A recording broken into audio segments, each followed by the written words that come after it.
The idea that the theorist is from Ramallah, it came to me because I thought I want to be able to make apparent a thing that is being erased and disappeared. Mm. But the character itself, as I imagined it in my mind's eye, was a kind of collective made character of all the friends I had.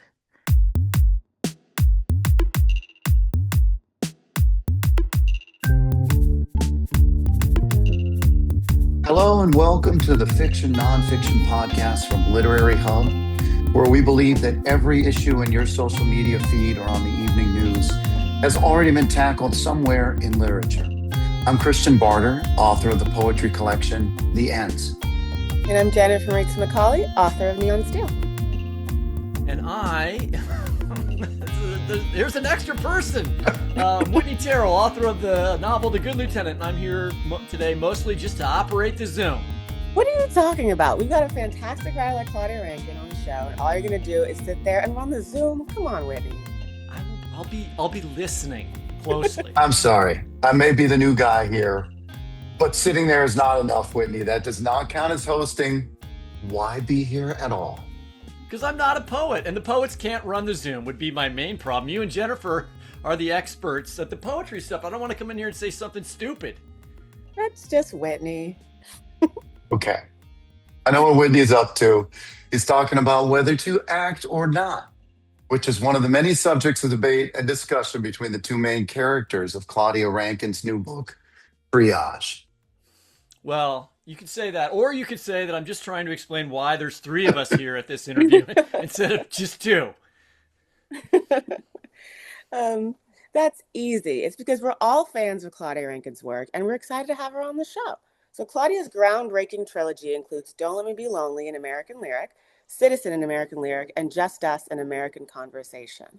Citizen was a New York Times bestseller and winner of the National Book Critics Circles Award, the Los Angeles Times Book Prize, the Forward Prize, and many other awards.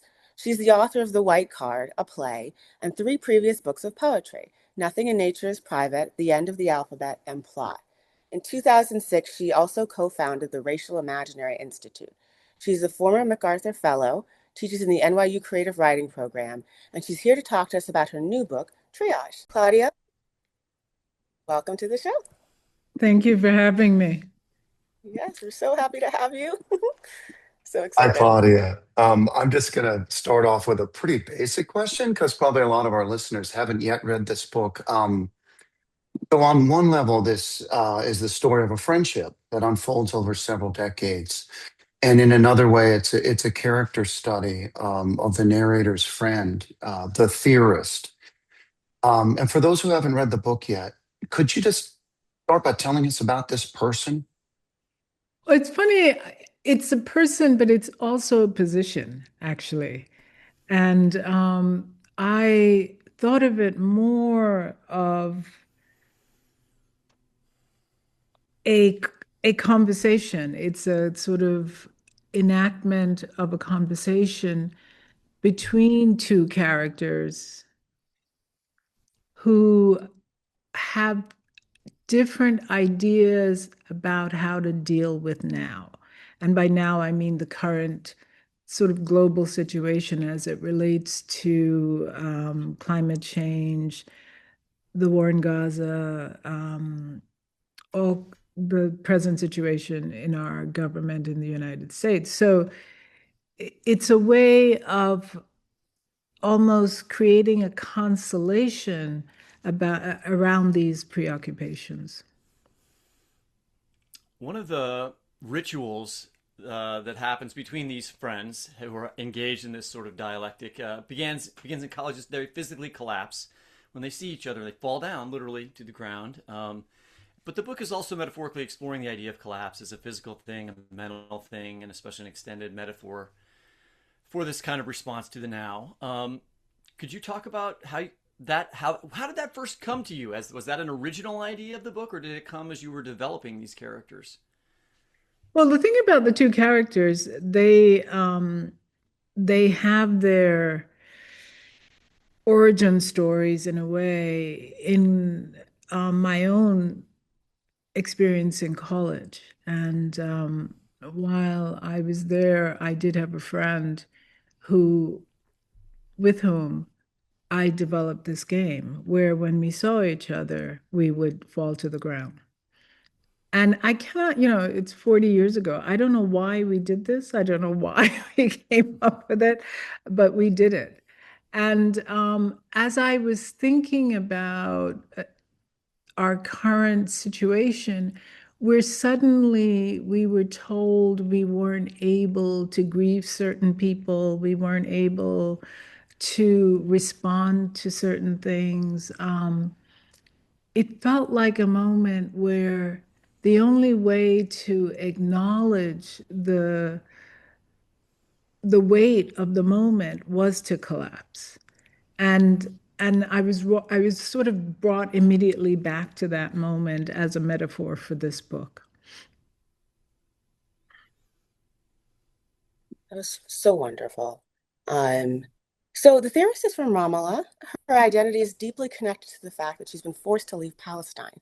Early in the book, the narrator attends a lecture by the theorist, who answers a question about how they feel about the state of the world by saying, "Sometimes I want to throw myself in front of a speeding car." This is a person who has dedicated their life to acting in the face of wrongs. But the narrator finds herself recoiling from the statement. She seems to have a different idea of what their collapsing means. So I was wondering if you could talk a little bit about this difference and maybe read a section from the book. Sure. The idea that the theorist is from Ramallah, it came to me because I thought I want to be able to make apparent a thing that is being erased and disappeared. Mm. But the character itself, as I imagined it in my mind's eye, was a kind of collective made character of all the friends I had.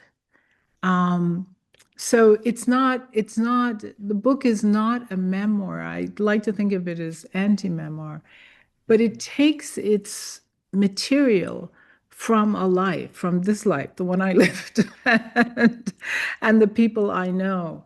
And Right. so the theorist became every woman that Mm. and men actually, because I think people like Homi Bhabha and Kevin Quashie, the theorist, both of them figure into the makeup of this character. But at a certain point, I needed to give the character a home. Mm. And I thought I'm going to use my home for Mm. the narrator, and I'll use Ramallah for the theorist because I don't want to be party to this idea that you can just wipe out a population. Um, so that's that. And um, the other thing about that character is I was using Antigone Mm. as the kind of roadmap for the book. And so, in thinking about the creation of the process of a conversation between these two women, I thought one of them will hold Isbani's position and the other will hold Antigone's position. Because we are talking about how do you grieve when you're told not to grieve, when the state has stepped in and said you cannot grieve, X Mm. person or Y person. And so there has to be a third position. This is you cannot live in a dialectic where it's just one or the other. So the question was, in the combination, the reconnection between the women, is there a way to come up with a third position in terms of what to do and how to do it? Either you are Antigone and you act and you take the consequences, and if acting is to die alongside the dead, then you do it. If you're Ismene, you think it's complicated. And you decide, I mean, Ismene ultimately tries to side with her sister's action, but is rejected by Antigone. But initially, she's like, there's some laws out there, we got to follow them. and and so that's how they're sort of positioned in either side. And here's a page from the book. The overwhelming too muchness, that's the term the theorists used during their lecture. It came to me. The phrase expressed a desire to hurl the self into the audience's panicked arms. This flooded feeling, the theorist described, prevents sleep and suspends one in the space of collapse. There one is on one's own in the moment of the fall, falling involuntarily, endlessly, even after touching down. When the theorists recounted their wish for an end, my heart initially deadened. Why the drama? Their very presence at a microphone suggested they wanted to live. They ought to have realized by now we have always been living collapse. Someone else had always controlled the route, its vehicles. We were either on the curb attempting to cross or in the middle of the road, hungry, hoping, haunted, or hunted. To remain in the collapse internally, though it was occurring all the time externally, while remaining in this world, would tighten gravity's hold and decompose the will. The known trauma of that, although the Latin origin of collapse means falling together, the rise up, the grasp back onto any ledge, the taking hold of any hand, was not there for the theorist in those moments of wanting a collapse. Despite our adopted sisterhood, what the theorist proposed was not sustainable if traffic was coming at full speed, even if traffic was always coming at full speed. Rise up needed time to work its way, to stream through each limb, through a bird-like throat renewing its cry. Rise up. Our verticality, however, reverses nothing, repairs no one, nowhere here. But still, in the stillness, rise up. I won't fall with you, if that's all. Thank you very much. Speaking of Antigone, there's a scene later in the book which I identify with where the narrator goes to the bathroom and reaches into her basket of books beside the toilet, which is I also have, and I assume everyone here does, and reads some Antigone, and then is driven to write a letter to the theorist.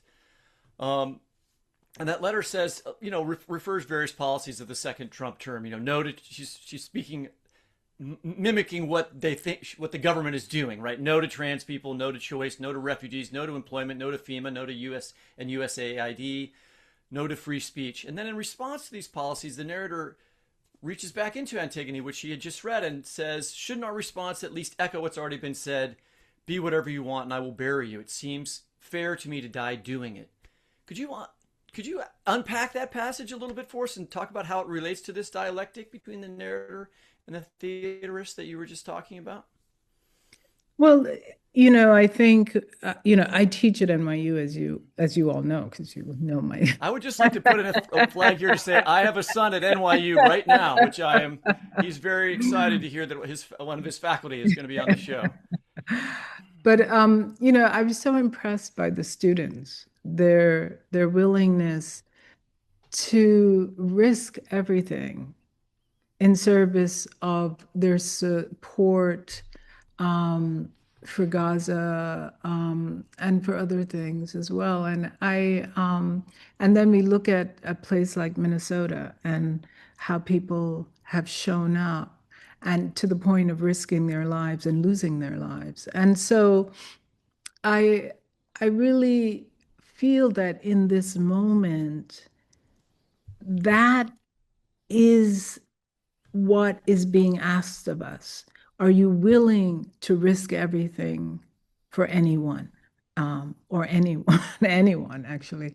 And so I I felt like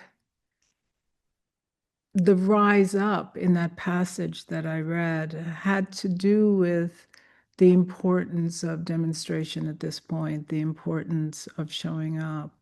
And which is ironic that the narrator is saying this because the narrator is the one that doesn't actually do it, but expects it from the theorist.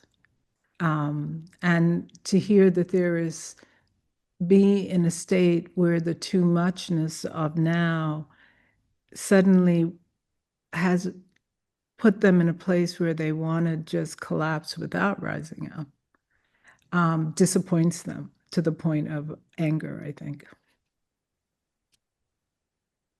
Yeah, this kind of gets to my next question, which I wanted to bring in a question that brought into the conversation some of your previous work. And forgive me for making a couple of big statements about it, because it's the only way that I could think to sort of introduce and ask you to think about them together.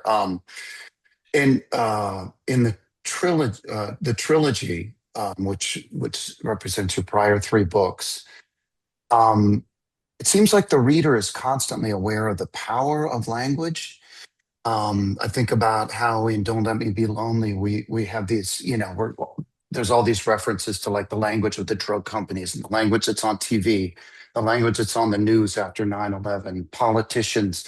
A lot of it is wielded by dark forces, corporations, politicians, obsessively normative forces, but also by writers and artists and figures in Citizen like Serena Williams, speaking back to the umpires, or in Just Us, the narrator drawing people out to have these difficult conversations about race. And in Triage, the theorist argues, it seems like it's certainly making the argument, at least, that language is not enough. And I wonder, do you see this book as an extension of the explorations that you were doing in language with those prior three books, or is in some ways in dialogue with those books? Does this represent a reversal in some way or a questioning of what you're doing there?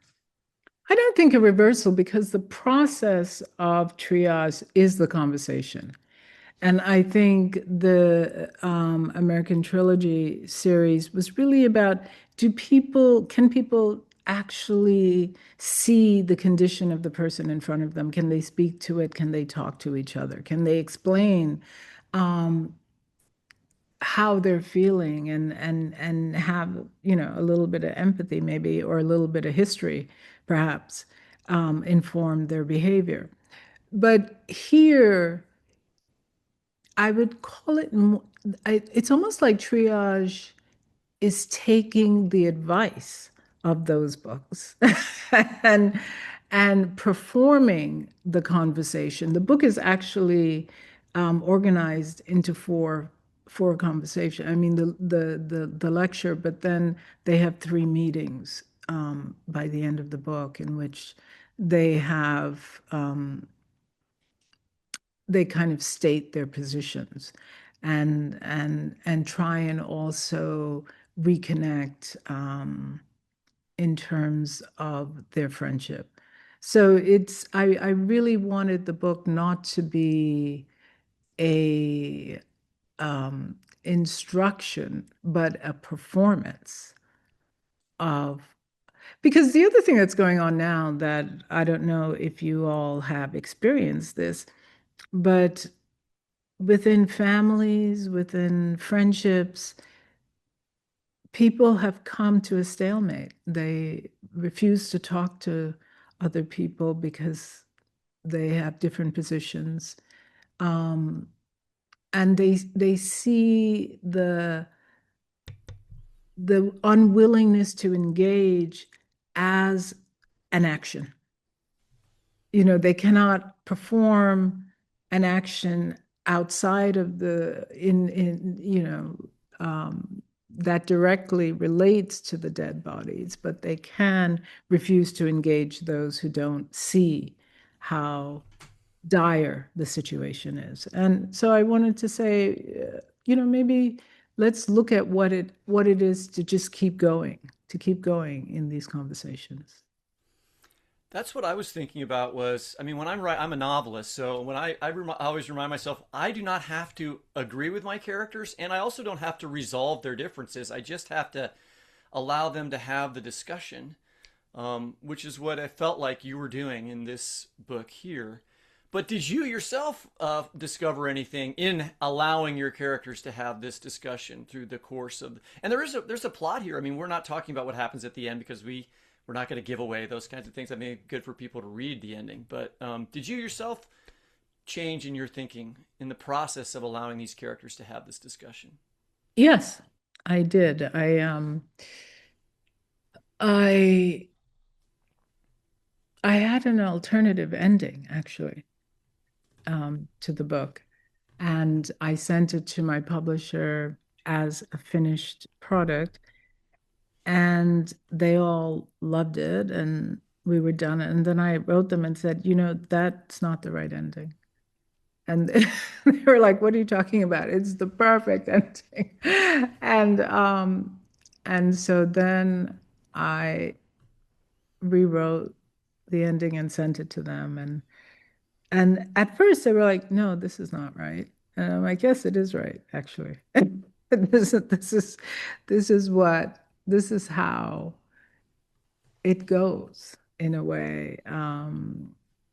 It's not as clean as the prior ending. It's a different, more complicated, more human, more fallible ending. And that's where we're going to go with this. And then they came around and said, "Yeah, okay, we see what you're doing." Can you tell us what the ending that you scrapped was or that you changed? Well, in the original ending, it lined up more with Antigone. So the theorist died in that ending because um, in a way it was about putting your life on the line to do something. And I don't know if you've ever seen this movie, Julia, with Jane Fonda, and it's an old movie that I saw a long I have time ago. not seen it, although I watched Clute recently.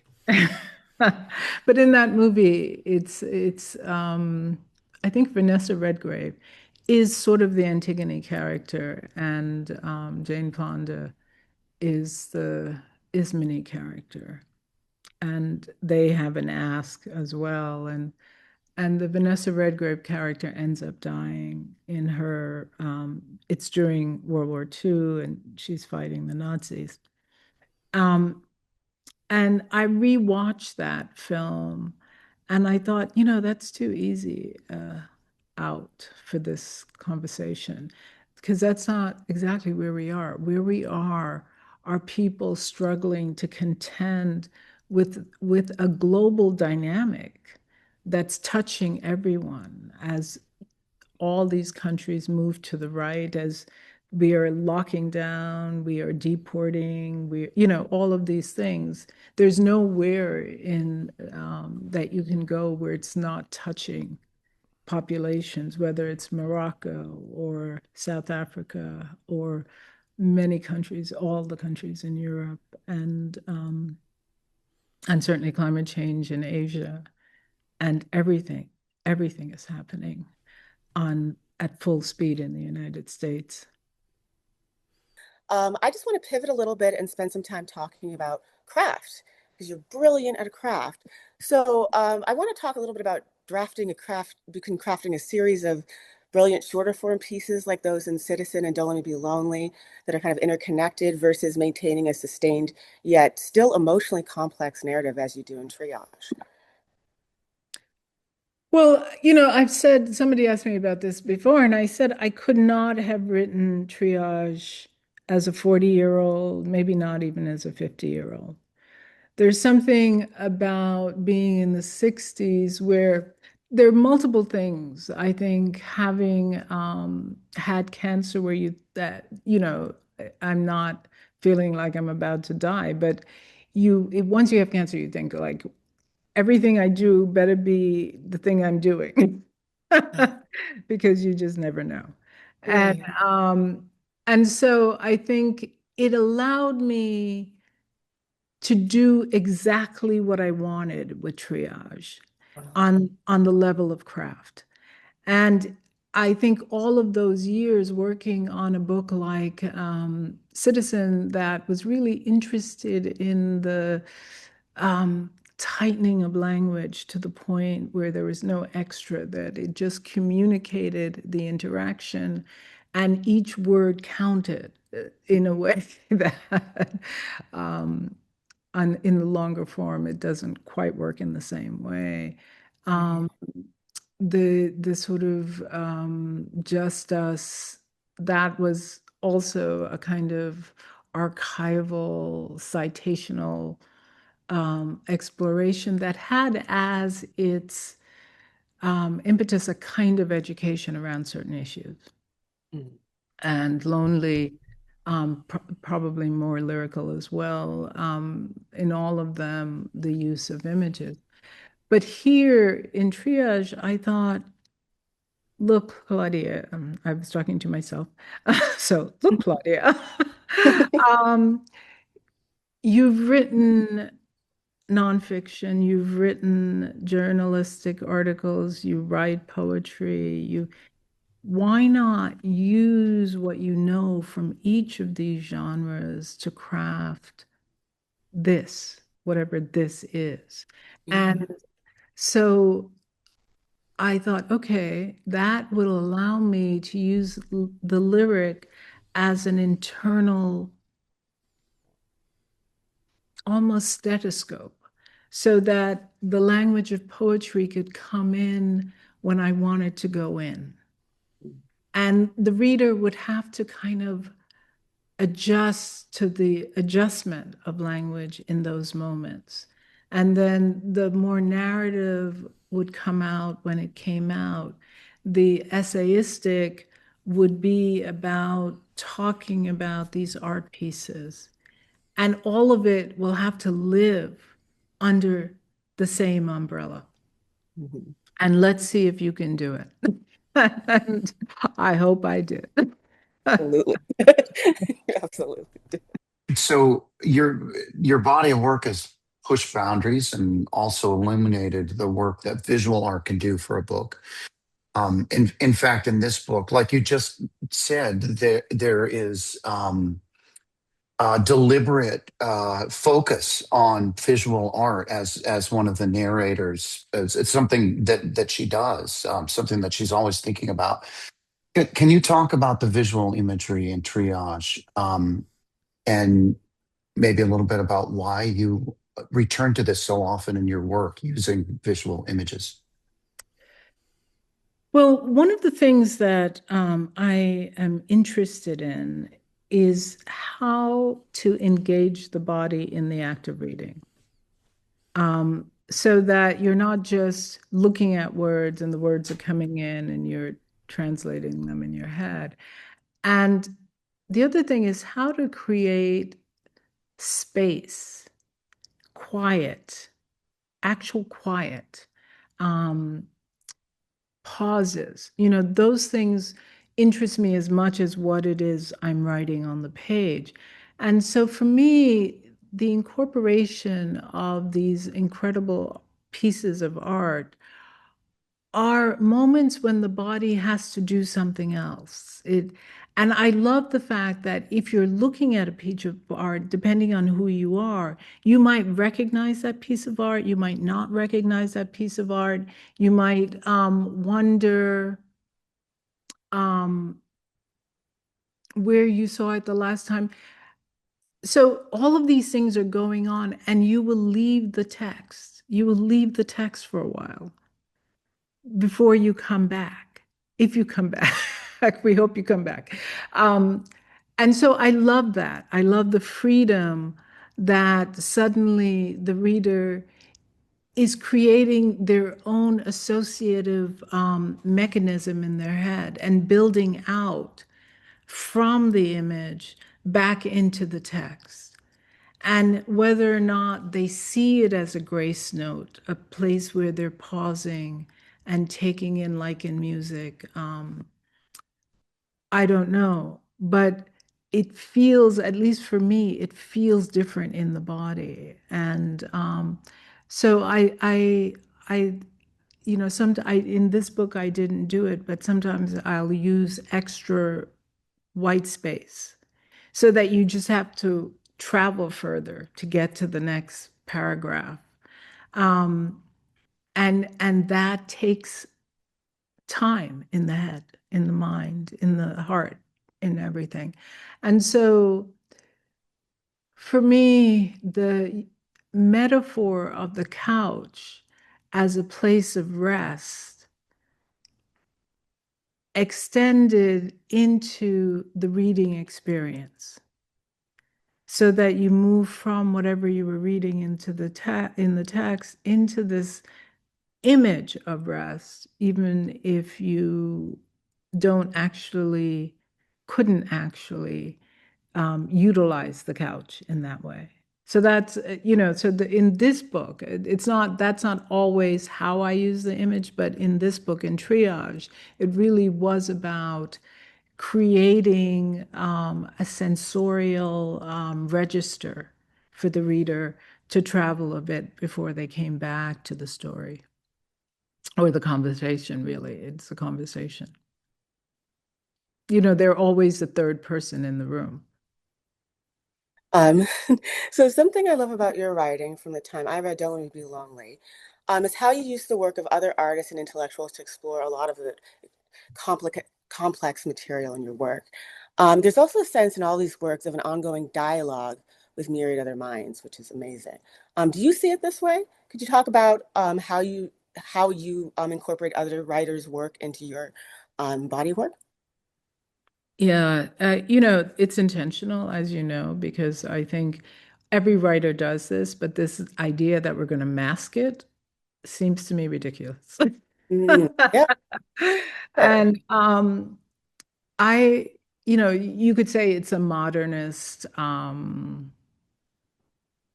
impulse Mm, in a way. I mean, Eliot was big, all of the modernists were big on their references, but it's still there in every text. All of these texts are talking to each other. They're talking to philosophers, they're talking to scientists, they're talking to journalists, they're talking to life. mm, And and in my case, I'm very lucky that many of the people who I'm reading are also people in my life. mm, So, for example, Judith Butler and I could talk about some of these things over dinner, or I could be on the phone with Homi Bhabha talking about it. Kevin Quashie and I talked about a lot of the issues as they came up, and they're not just like readers helping me edit; they're actually thinkers helping me think. wow. And so why pretend? Yeah, It's not happening. It's happening. yeah. And so to go back to the craft question, how can you do that organically within a partially created text, or in a sense a created text? And that becomes the sort of challenge in terms of the writing, Right. to bring them in ways that don't seem like it's placed on top, but is actually inside the text itself. Because in many ways, they are the theorist. Adanya Shibli, the incredible writer, is somebody who she was born in Ramallah. So she's somebody who I spoke to a lot and thought a lot about as I was working on it. And Lauren Belant, obviously, when she was alive, some of the theories in the book belong to her, and these are things she and I were going to write a book together for a while before she got very ill. So, I wanted to utilize the landscape of my life in that way. And some readers, I think, because that's the way they read, will reduce the theorist to a flattened character. But I think I really wanted the theorist to kind of be more than three-dimensional, not as a character, not as a person, but as a thoughtscape. And and in so doing, it seemed right to bring in everybody. So, I I noticed. I'm just going to give a shout out to Omar El Akkad, who we've had on the show, who you also cite in the book. Yes. Claudia, thank you so much for joining us today. And listeners, don't miss Triage, which you can get at an independent bookseller near you. Thank you so much. It's been a pleasure.